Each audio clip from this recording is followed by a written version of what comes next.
Last couple of weeks ago, he gave a waiver to something that can't be waived, which is the work requirement. Why would he do that?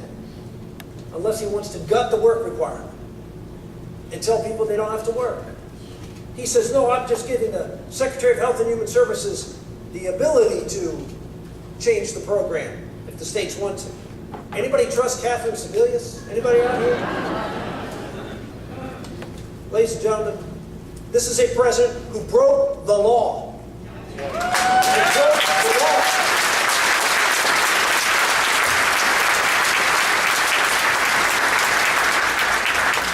You are not allowed to use that waiver. You know what they said? Well, because it's mentioned in a section that allows waiver, although it specifically says you can, because it's mentioned, we're going to include it. Ladies and gentlemen, this is a president who has no respect for the Constitution, no respect for the laws of this country, and most importantly, no respect for the American people, and he must be defeated in November.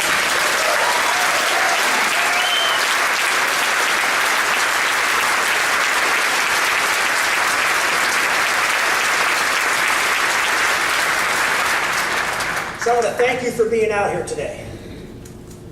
Iowa's where it's at. You're a swing state, 6 electoral votes, and say, oh, it's only 6. This race could come down to 6 electoral votes. I happen to know something about close elections in Iowa.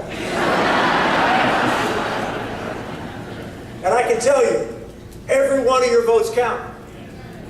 Every single one of them. No matter what congressional district you're in, every single one counts. For the Supreme Court, every single vote counts. For president, every single vote counts. There was an article in the, I guess it was the Wall Street Journal this week that said that the race is coming down to very few undecideds, 4 or 5%. Undecideds, they said, for the first time in a while, are not going to decide this election. It's who can get their people energized, motivated, and out to vote. Who can swell the ranks of the people who agree. Well, I know very, very well that we have lots of conservatives, lots of Christian conservatives in particular,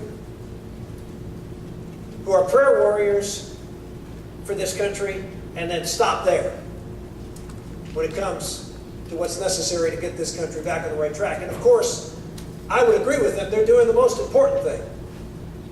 No question about it. But they also need to get off their knees and get on their feet. And they need to go out and be salt and light in this world. And so I ask each and every one of you, because I know you're here, and you're here because you are salt and light, and you are doing those things. But as I've said many times, just because I'm preaching to the choir doesn't mean that the choir doesn't have to go out and sing solos every now and then.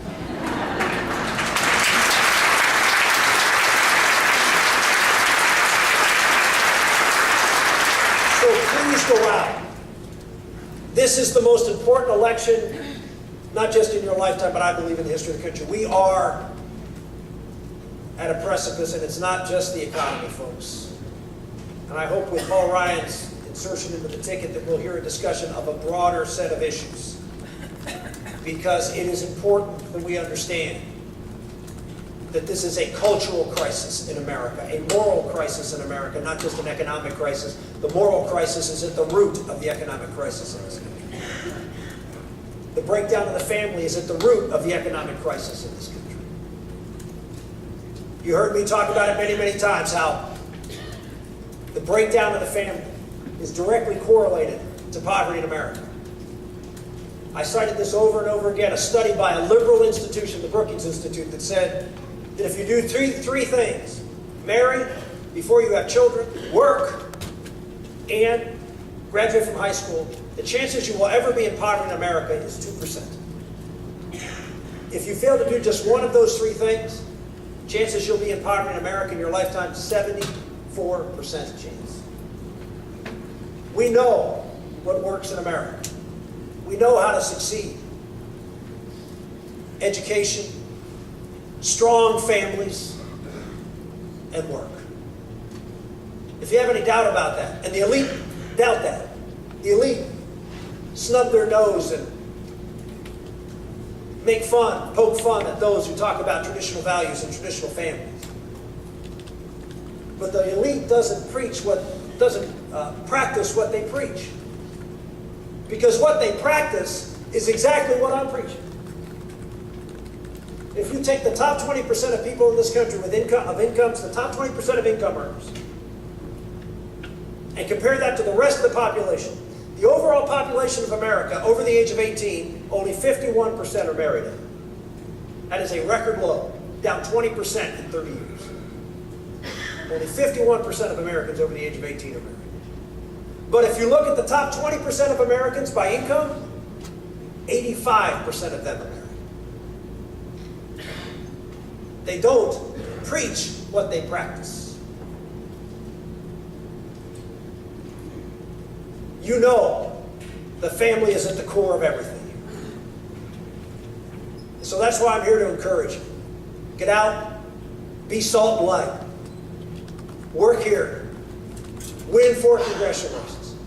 Defeat that justice and continue to send the message on the power and the importance of family. And elect Mitt Romney and Paul Ryan here in Iowa. And you will do a great, great service. Not just to the United States, but to mankind. Thank you all very much.